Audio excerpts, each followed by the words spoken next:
Over the past couple of days, there have been some really interesting headlines in the news that I think we need to talk about. I've used one of them as the thumbnail, but I'm just going to read to you the ones that have stood out to me. And this is the one from the thumbnail first. Sir Keir Starmer, cutting winter fuel payments will stabilise the economy.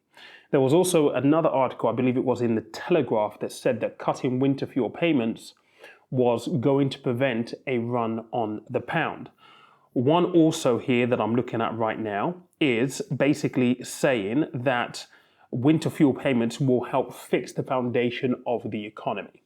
Now, we all know that Labour have come under a lot of scrutiny over their decision to cut winter fuel payments for 10 million pensioners.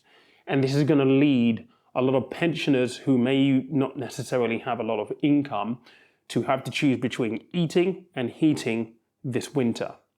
They're under extreme pressure to walk back that policy, to perhaps adjust it so that more pensioners can potentially have access to the winter fuel payment. At the moment, they're sticking to their guns under this narrative of these are tough decisions. We're not going to shy away from the tough decisions, which I think a lot of us can get behind.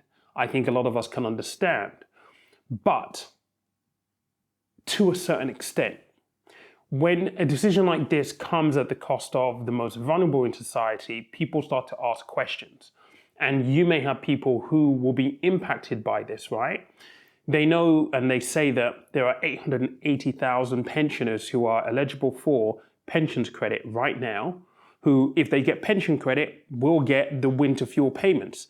But even in articles, you're seeing that the application for things like the pensions credit is a 22-page document with a question which even includes, is your partner aware of your application to receive pension credits?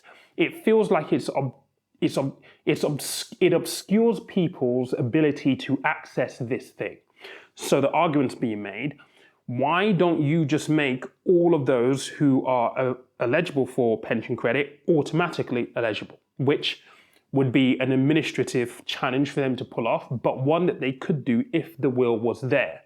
Now, with this headline, and this is what I want to talk about, will cutting winter fuel payments specifically stabilize the economy?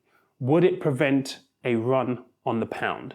Now, I've got a few notes here which I'm gonna refer to from just doing a little bit of research from this, right? And I think the first thing to note is that cutting winter fuel payments directly is not going to stabilize the UK economy. They talked about a run on the pound. We'll talk about that in a moment. But cutting winter fuel payments isn't going to directly do that. Now, you can talk about fiscal consolidation, reducing public spending. Obviously, winter fuel payment is an expense to the government. And so in times where you could argue, okay, the economy is not growing as quickly as it should or as much as we would like it, although at the moment, the last quarter reported, we have the highest growth in the G7. But still, previously, we've not been growing anywhere near. So we might be turning the corner, so to speak. But from a public point of view, it is an expense to the government. So when you think about fiscal consolidation, reducing public spend, that could help the economy specifically. The next thing you think about when you think about this statement of, preventing a run on the pound and helping us fix the foundation of the economy, you need to think about investor confidence. Now, typically, austerity measures like cutting benefits can sometimes restore the confidence that external investors will have investing in the UK. So you could say that, yes, it might have a bit of an impact, but at what extent? And I think ultimately, investor confidence in putting money into the UK goes far beyond just winter fuel payments and potentially starving 10 million pensioners of their ability to heat their homes in the winter. There is a lot more that goes into it. Is it attractive from a tax point of view? What breaks do they get? So on and so forth. And yes, you could argue that the money for breaks, things like that, needs to come from somewhere. So maybe by cutting winter fuel payments, you can direct that money into something else so that you can attract investors. Maybe that is an argument that you could have. So it is a point. And this is something that I want to hear your views on. Do you think these arguments stack up? If so, why? If not, why? What is your take? Now, obviously, there is an indirect economic impact, right? So while cutting winter fuel payments could free up funds for reducing borrowing, it also reduces disposable income for the recipients, which is citizens, people in this country. And typically those are going to be people on low incomes or vulnerable households. And this could lead to reduced consumer spending, which might negatively impact economic growth. So it's a double-edged sword. You're taking money away, but that money is not being spent and being put into the economy to help grow the economy. And then you talk about, this preventing this run on the pound. It is very, very hard for you to justify that argument, because if you think about Liz Truss and Kwasi Kwarteng, and I think there is a little bit of fear-mongering here because they are fully aware of how people felt and the response publicly from when that disastrous budget was announced. And that budget effectively suggested or proposed a huge amount of government spend, new government spend without any tax increases, to justify how you're going to repay X capital raise to grow the economy, right? That's not where we are right now. We know that tax rises are coming. So cutting winter fuel payments isn't going to necessarily impact or prevent a run on the pound, because typically a run on the pound happens when there is a sudden loss in confidence. Winter fuel payments are something that the government did last year. It wasn't part of the reasons why we had a run on the pound back then. So if it's an expected expenditure, why would that in itself facilitate a run on the pound?